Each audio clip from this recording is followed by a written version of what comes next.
Boa noite, alunos do terceiro ano. Nossa aula hoje é sobre genética, tá certo? Então é um assunto novo. Nós acabamos com aquela parte da questão ambiental e agora nós vamos estudar, gente, genética. Então, observe a figura, né? Então a gente vai observar a figura do próximo slide e responder. Qual será que está correta? Então, vamos fazer de conta o seguinte.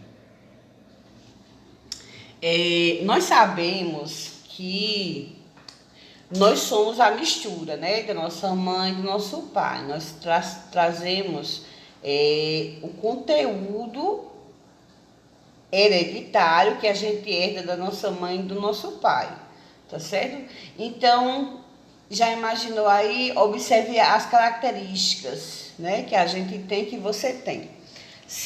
Será que as características que você tem é uma mistura, como aqui na tinta? Será que foi mesclado? Será que juntou o azul, por exemplo, o seu pai tem olho azul, sua mãe tem olho castanho? Será que misturou e surgiu uma nova cor, né? Ou será que você herda ou azul de um ou castanho de outro? Como será que se apresentam essas características, né? Então, eis aí a questão. Será que a minha carga genética eu vou herdar apenas uma característica ou eu vou ter a característica mesclada, né? Isso é uma pergunta. Então, gente, como a gente bem vê, né? Na verdade, nós não somos uma mistura das características dos nossos pais, né? Nós vamos ser o quê? Nós vamos herdar uma característica isolada. Então, ou eu vou herdar olhos castanhos ou vou herdar olhos azuis, né? Por quê? Porque as características, elas não se misturam, tá certo? E quem foi que descobriu isso, né? Olha aí. Observem a variabilidade de besouros aqui nessa imagem. Então, a gente vê nessas imagens, né, a quantidade, como será que eles foram se diferenciando, né? A gente não deixa de lembrar aqui daquela questão da... Eita! Da Arca de Noé, né? Então, será que ia ter cabido, né? Coberto, cabido, enfim. Todos os animais, a diversidade de animais que existe hoje, né? Ou será que existe alguma explicação que nos fale melhor acerca disso, né? Acerca da quantidade de vírus, né? Como as características se manifestam. Veja a diversidade humana, né? Olha só, gente. Então, a genética, ela vai explicar por quê. A genética, gente, é o estudo das características herdadas. Então, não tem como se fugir a uma característica herdada, né? Observe aí, né? Olha, tem o pai, a mãe, né? Aí tem o filhinho, só que o filhinho parece mais com esse encanador aí, né? Então, o que significa, gente? Que as características hereditárias, elas são fatores biológicos, tá certo? Então, a genética estuda o quê? A genética, gente, ela estuda o estudo da hereditariedade, né? E a hereditariedade é justamente o fenômeno que explica o quê? As semelhanças observadas entre os indivíduos da mesma linhagem. Ou seja, tem que ter grau de parentesco sanguíneo, tá certo? Então, é o seguinte, gente. Antigamente, né, no tempo dos filósofos, então é o seguinte... essa teoria chamada de pangênese, ela é o seguinte, quem idealizou ela foi Charles Darwin, tá certo? Charles Darwin, gente, foi o biólogo, né, o naturalista que descobriu, né, que identificou a teoria da evolução das espécies. Ele dizia o seguinte, nessa teoria aqui, né? Essa teoria, gente, é baseada lá nos tempos dos filósofos gregos, de Hipócrates, certo? E eles diziam o quê? Eles diziam que os indivíduos possuíam gêmulas. Essas gêmulas seriam como se fosse uma substância que saía, por exemplo, do fígado, do baço, do olho, né? E ali ia lá para o esperma, né? Imagina aí, eles não tinham microscópio. Como é que então eles iam saber que existiam os espermatozoides, né? Eles só viam ali o esperma, né? Que é uma secreção. Então eles chamavam de gêmulas, tá certo? Aí eles diziam que as secreções iam se misturando ali, né? E formando a pessoa, nas gêmulas.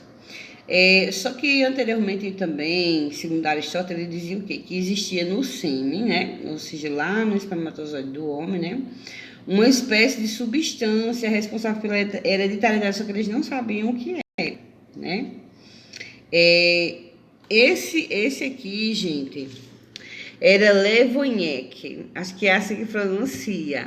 Gente, esse homem aqui, ele era um polidor de lentes, então ele trabalhava com lentes, tá certo? Lentes de óculos, lentes de microscópio, de telescópio, né? Então ele fez o quê? Ele também apontou para o mundo micro, né? E ele descobriu, gente, por exemplo, os folículos lá do útero das mulheres, né? E descobriu também que existiam os óvulos e que esses óvulos que estavam lá nos folículos eram a parte geradora no caso da fecundação. Ele também, gente, identificou os primeiros espermatozoides, porque, né, ele chamava inclusive de germes, não no caso dos espermatozoides, certo? Mas no caso de organismos que ele ia vendo na água, né, nos lugares, em alguma coisa, ele chamava de micróbios, certo? Microscópio, né? E bios de vida. Então, olha aí, ó, existia uma teoria, né, que era o preformismo, que dizia o seguinte, que aí nessa época, né, que dentro do espermatozoide existia um homúnculo, né? Olha, o homúnculo é um homenzinho pequenininho dentro do espermatozoide, tá vendo, ó? Então, eles diziam que esse homúnculo já vinha pronto dentro do espermatozoide. Né? Hoje a gente sabe que não. Por quê? Porque hoje a gente sabe que o ser humano nada mais é do que a metade das características do pai e metade das características da mãe. Ou seja, é o espermatozoide e o óvulo. Então, observem aí. A teoria da epigênese afirma o quê? Que os gametas possuem núcleos semelhantes com a mesma carga hereditária. Essa, nesse caso aqui, é que a gente acredita hoje, né? Por quê? Por causa dos estudos, né, gente? Então, a gente vê o quê? Que o espermatozoide e o óvulo vai juntar, né? E vai dar início o quê? A um bebê, né? 50% das características do pai e 50% das características da mãe, né? Do material genético da mãe e do pai. Só que aí surgiu Mendel, tá certo? E quem era Mendel? Mendel era um monge. Ele era um monge agostinho, certo? Ele era um monge agostiniano, tá certo? E eu tenho até um livro de Agostinho aqui, ó. Esse livro é de Raquel, ela me prestou para mim ler. Então, um monge agostiniano, o que ele fazia, gente? Ele, além de ser monge, ele era filho de agricultores, tá certo? Então, ele era monge, era filho de agricultores e entendia muito de matemática, tá certo? E olha que interessante, ele estudou com Christian Doppler. Christian Doppler era um físico que ensinou a Mendel a anotar e fazer observações matemáticas. Então, tudo que ele anotava, que ele estudava, né? Ele fazia o quê? Ele anotava sobre a forma de números matemáticos. Então, o que propiciou Mendel, né? Na época que ele era, não existia microscópio, não existia a tecnologia que existe hoje, né? Então, assim, que eu me refiro a microscópio potente, até existia, mas com a potência que existe hoje não tem, né? Então, ele descobriu tudo, gente. Ele descobriu a hereditariedade apenas fazendo observações e anotações matemáticas acerca disso, né? Então tá aí, ó, em 1843 ele ingressa no mosteiro agostiniano, né? Em 1851 deixa o mosteiro e ingressa na Universidade de Viena. O detalhe é que mesmo que ele ingressou na Universidade de Viena, gente, lá ele... Pedro, tem café, viu?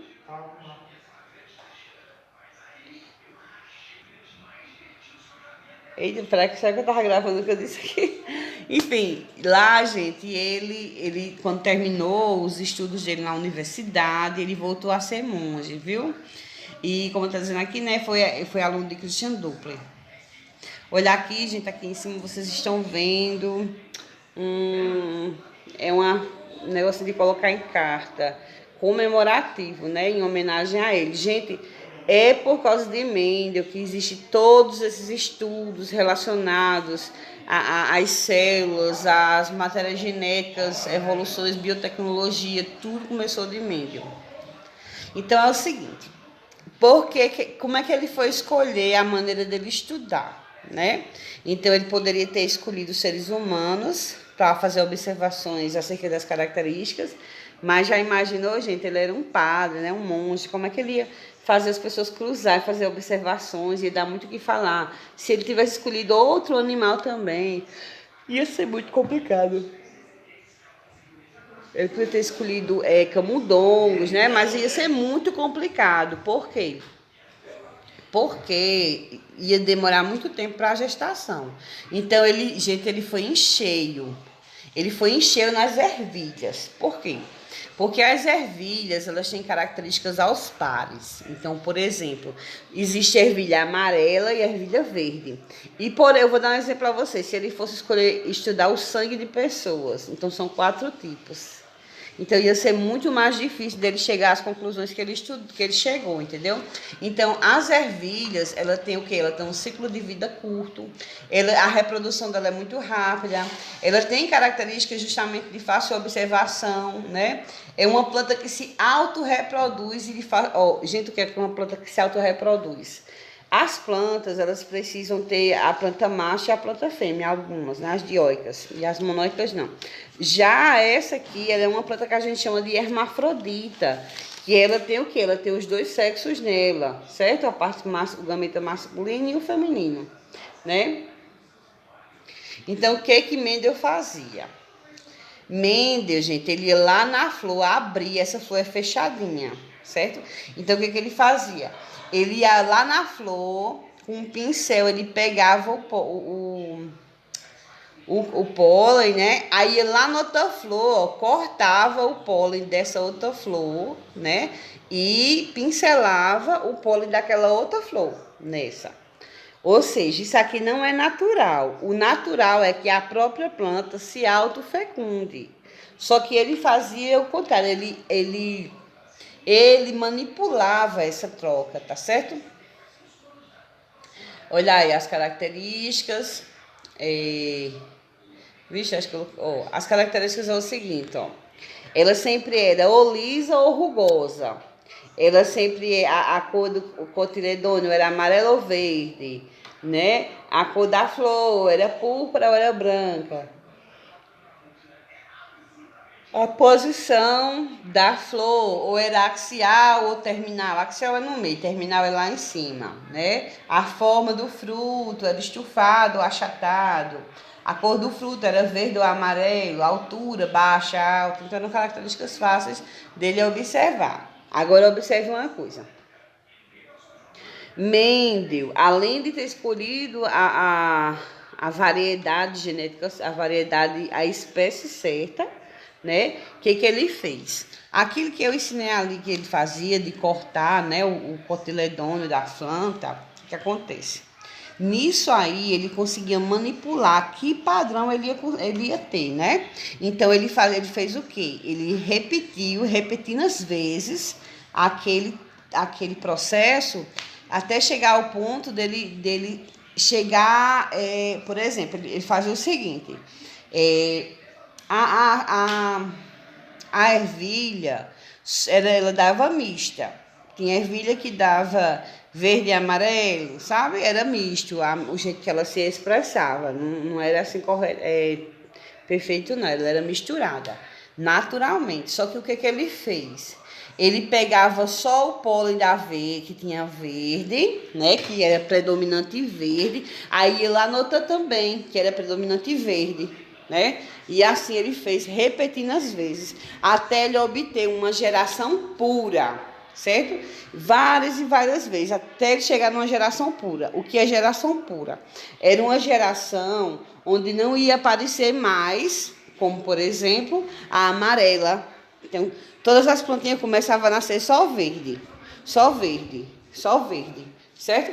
Então, ele chegou numa geração pura, e nessa geração pura ele chamou de geração parental, ou seja, a geração dos pais, né? Geração parental.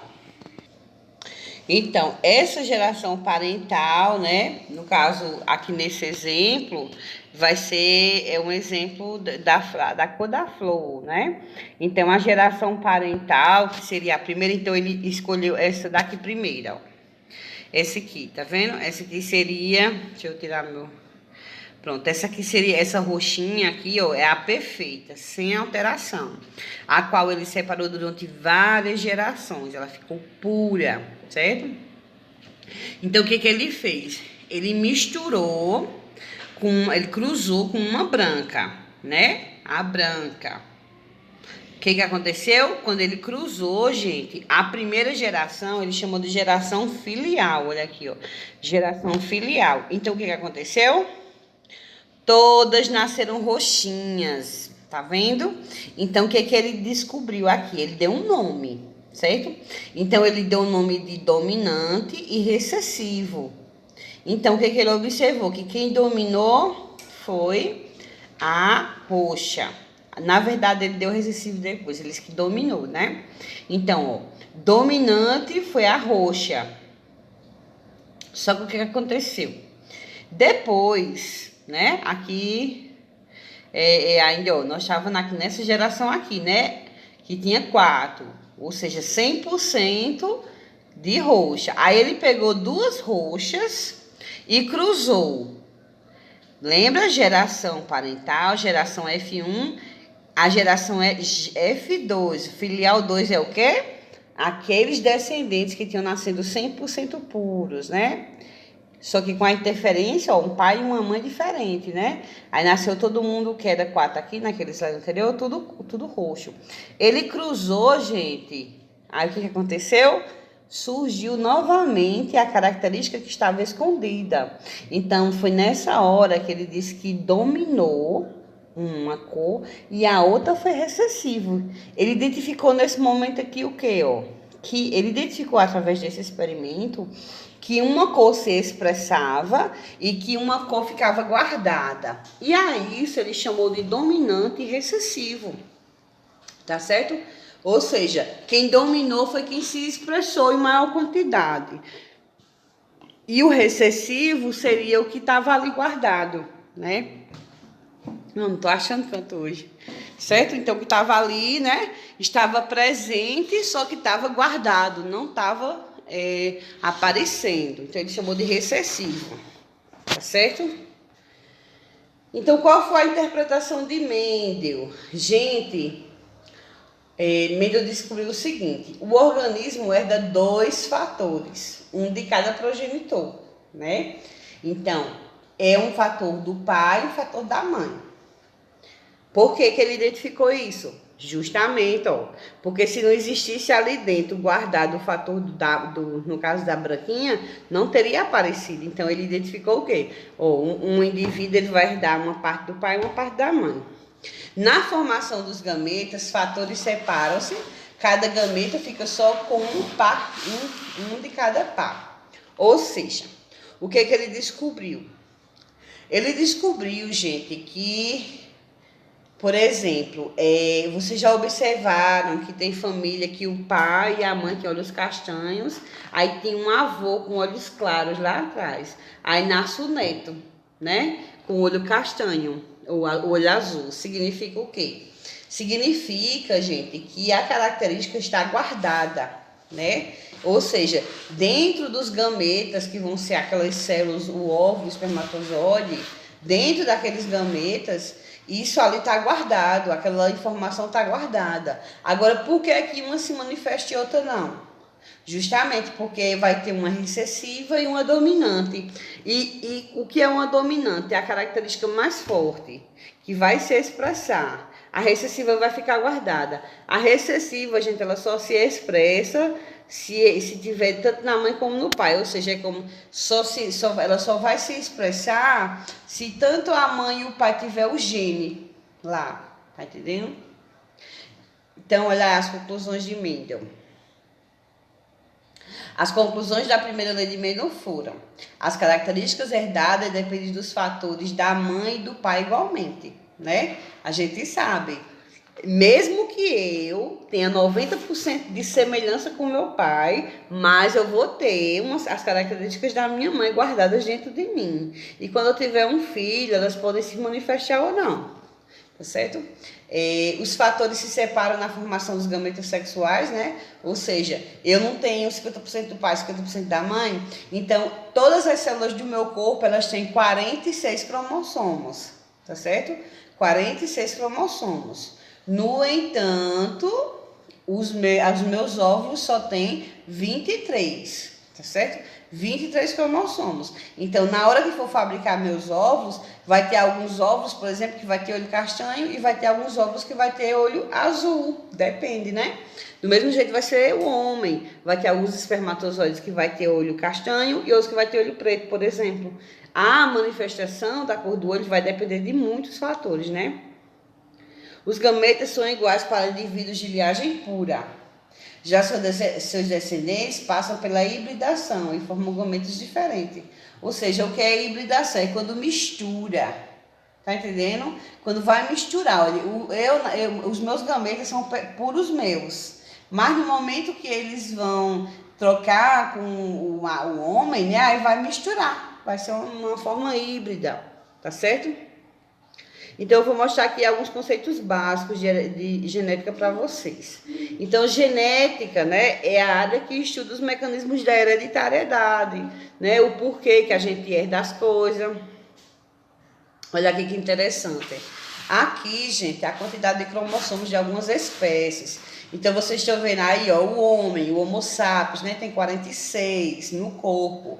Lá nos gametas é a metade, viu? É 23. O macaco, 42, o porco, 40, cachorro, 78, a mosca, 8, né? Lá embaixo o milho tem 8. Então, vocês observem aí, Paulo, se vocês quiserem olhar. Aqui, gente, é o nosso DNA, que a gente estudou no primeiro ano, né? O nosso DNA tá onde? O nosso DNA está no interior de todas as nossas células. Todas as nossas células têm DNA. O nosso DNA é uma combinação, né? Lembra dessa imagem do primeiro ano? É adenina, timina. Esse nome é Agnaldo Timóteo e Gal Costa que eu botei para vocês lembrar. Essas substâncias elas ficam em pares. Tá certo? Então tá aí, ó, uma célula diploide, que eu disse a vocês o que é uma célula diploide. É uma célula que tem 46 cromossomos. E uma célula haploide vai ser o quê? Vai ser justamente, ó, a questão do óvulo e do gameto. Aqui é um óvulo cheio de espermatozoide, né? Então, esse aqui é N. O que é N? O que vai ser uma célula haploide, né? Então, uma célula haploide, gente, é uma célula que tem a metade dos cromossomos. Porque já imaginou se fosse cruzar uma pessoa, um óvulo com 46 cromossomos e um espermatozoide com 46 cromossomos, já ia dar quanto? 6, 6, 12 a 1. 52 cromossomos, já ia aumentar demais. Então, o que Mendel descobriu, gente? Ele descobriu que lá nas nossas células gaméticas, a gente vai ter 50% do DNA, certo? Olha aí, o que são os cromossomos, né? Os cromossomos é porque a gente tem o que são cromossomos homólogos, né? Então, a gente tem 46 cromossomos, né? Nossas células, tá certo? E cromossomos homólogos é o seguinte, ó. Por exemplo, eles são responsáveis justamente pela variabilidade genética. Tá certo? E os cromossomos homólogos são cromossomos que possuem a mesma forma, o mesmo tamanho, a mesma sequência de informações genéticas. Aparecem aos pares, sendo um de origem materna e outro de origem paterna. Então é o seguinte, nós vamos ter, gente, os 46 cromossomos. Então eu tenho um cromossomo 21, por exemplo, que herdei de minha mãe, e tenho também o cromossomo 21 que herdei do meu pai. certo? Eles vão ter geralmente a mesma forma. É chamado de cromossomos homólogos. E o gene, gente, o gene, na verdade, foi o que Mendel descobriu. Ele chamou de fator. Ele não sabia o que era gene, porque naquela época não existia a definição e nem era assim que se expressava. Então, o que seria gene? Gene, gente, não tem aquele xizinho, ó, do cromossomo? Tá aqui, ó, o xizinho do cromossomo, né? Que ele é como se fosse um xizinho. Então, um trechinho desse aí, de tamanho aleatório, porque nós temos milhões de informações, né? Então, o que seria um gene? É um tracinho, é um cantinho ali, que é responsável pela decodificação proteica, que vai expressar, por exemplo, a cor dos meus olhos, a cor da minha pele, a espessura do meu cabelo, a cor do cabelo, se é cabelo liso, estirado, tudo vai estar aqui, tipo de sangue, temperamento, tamanho do pé, tudo vai estar expressado no nosso código genético, né? No nosso material genético. Aonde? Nos genes. Isso aqui, gente, é o nosso cariotipo. O que é o nosso cariotipo ou cariótipo, né? Vai ser, gente, os nossos cromossomos. Olha aqui o que eu falei a vocês, tá vendo? Ó, olha aí, ó, olha, vai acompanhando, o cromossomo 1, 2, 3, até o 22, tá vendo? Quando chega no 22 é diferente. Ó, existe, só até o 22, aí o X e o Y. Então, por exemplo, eu sei que esse cariótipo aqui é do menino. Por que eu sei? Porque se fosse de uma menina era XX, certo? Mas na verdade é do menino. Então é XY, tá certo? A mulher é XX e o menino é YX, tá certo?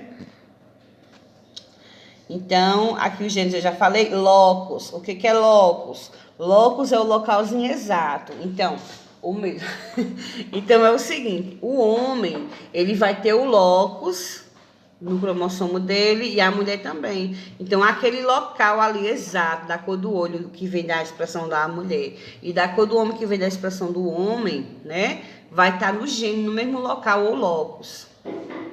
Certo? No caso, os genes alelos vai ser o quê? Justamente isso, né? Vai ter a expressão feminina e a expressão masculina. Que eu já falei. E dominante e recessivo, gente, olha aqui que interessante. O gene que determina uma característica hereditária encobre o efeito do outro. Ou seja, e a gente utiliza as letras maiúsculas, né? Para o gene que domina, certo? E vai usar a letrinha minúscula por recessivo. Então, quem é o recessivo? É aquele que se expressa apenas em uma dupla dose. Ou seja, por exemplo, eu só vou expressar meu pai tem olho castanho e minha mãe tem olho castanho. Mas vamos fazer de conta que meu pai tinha um avô com olho azul e minha mãe tinha um avô com olho azul. Então, o olho recessivo, ele só se manifesta se ele for duplo. Ou seja, se eu herdar na distribuição dos cromossomos da minha célula, o gene recessivo, um exemplo, azinho, e vem do meu, tanto do pai como da mãe. Aí é que eu vou manifestar. Se herdar um gene dominante e um gene recessivo, vai se expressar o dominante. Tá certo? Um exemplo.